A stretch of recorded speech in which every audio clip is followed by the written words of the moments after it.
Today we're going to talk about eyelids, and I want to give you a different perspective on what traditional procedures we have toward the eyelids.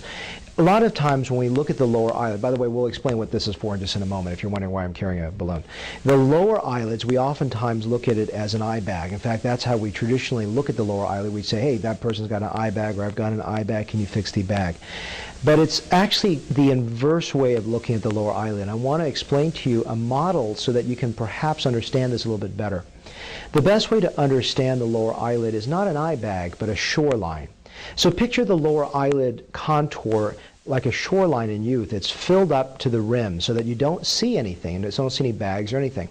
As we get older, what happens, the shoreline begins to recede and disappear, and what shows up? The rocks. Now, these are not the rocks yet. This is for something else. But you actually start showing the rocks in the lower eyelid.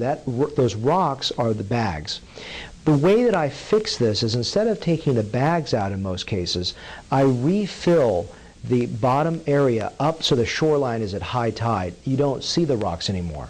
Now, in about 1 out of 10 people, the rocks are so prominent that I know that to get the best result, I have to take some of the rocks out and also fill the shoreline high. So let's just make this a little clearer. Let's say when you look at the lower eyelid, you'll see the bag, okay, quote unquote the bag, what I call the rocks, and you'll see below it the shoreline receded away so you can see the bone around it.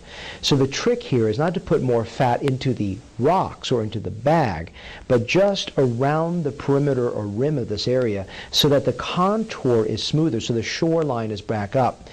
Now, why is that so much better? Well, one is because that's actually what you had in youth, and so that's actually simulating what you had. If you go to my blog section and you look at the photo of Sharon Stone, I think it's one of the most convincing photographs, which is matched out for position. Her brows are in the same position, her eyelid is the same position, her lower eyelid is the same position. Every part of it is the same position, but she's just hollower. So you'll see that oftentimes when you're in your 30s and 40s and even beyond, the principal mechanism of aging is volume loss around the eyes. And that's for the eyes. And we're talking about the neck. We don't want to put volume there. That's a lifting procedure. But I've now been able to really look at the upper face as principally a volumetric loss. That is a loss of soft tissue, loss of bone, loss of fat that needs to be plumped up and brought back. And the only way for you to understand this more convincingly is for you to take a step back and actually look at yourself in youth and match out those old photographs. When you see it, there is no equivocation that actually what you're seeing is volume loss and loss of tissue. And if you don't understand that, come back here, sit down with me in consultation. Let's look at those old photographs. So this is an extremely different approach than most plastic surgeons. So again, the lower eyelid you should think about like a shoreline. Now let's talk about the upper eyelid. The thing that's so troubling to me is that the upper eyelid oftentimes is lifted or taken away. So what we call a blepharoplasty, or a plasty meaning changing the shape, is really a blepharectomy. It's excising and taking away. And you look at particularly older men or even women, they just look hollowed out and pulled out. So what I'm doing is putting the frame back in. So this is extremely counterintuitive as well, because initially I say, you've got an eye bag, I don't want to take the bag out, I want to fill it in with more fat. Well, how the heck is that possible? That doesn't make sense to me. Well, when you sit down with me and look at those photos, it becomes crystal clear to you. That's why you need a consult with me.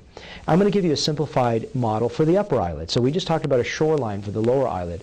Let's talk about the upper eyelid. The upper eyelid is like a balloon. When you are in youth, there is fullness to the brow. And if you go look at that Sharon Stone photo in my blog, it'll become very, very clear, because her upper eyelid brow is exactly the same brow position, or eyelid skin is exactly the same position, but you can see the rim of bone around the eye. So what I want you to do when you go and look in the mirror, if you're past your mid-30s into your 40s and 50s and beyond, I want you to see if you can see your bone exposure. Now, some people that have a youthful brow have more of a prominent brow position, and that's a good thing, okay? Linda, who's filming my video for me, has a great brow position. So that brow strength is what makes the upper eyelid look more youthful. So what happens when we get older? Is it the fact that our brows come down? Actually, no. Now, how do I convince you of that? Is it just great before and afters? No, it's fundamentally predicated upon your old photos. Go back and match your photos. You will see your brow actually did not come down. That's why this is a mistake. It was full in youth. And as we get older, so does that look like it's hanging? Of course it looks like it's hanging, because it's deflated. So instead of cutting everything away, you need to fill it back up. So if you look at the Sharon Stone photo, if you go back and look at my before and afters, you'll begin to have a vocabulary of understanding what is going on with one's eyes, because it's so puzzling. And if it doesn't make entire sense to you, you really need to sit down with me in consultation. So think of those two elements. The upper eyelid is like a balloon that deflates, and the lower eyelid is like a shoreline that recedes. And if you think of it from that context, I think you're going to get a better understanding truly of how the eyes age, and that will be the most fundamental area to rejuvenate, to make you look more rested and youthful. Thank you.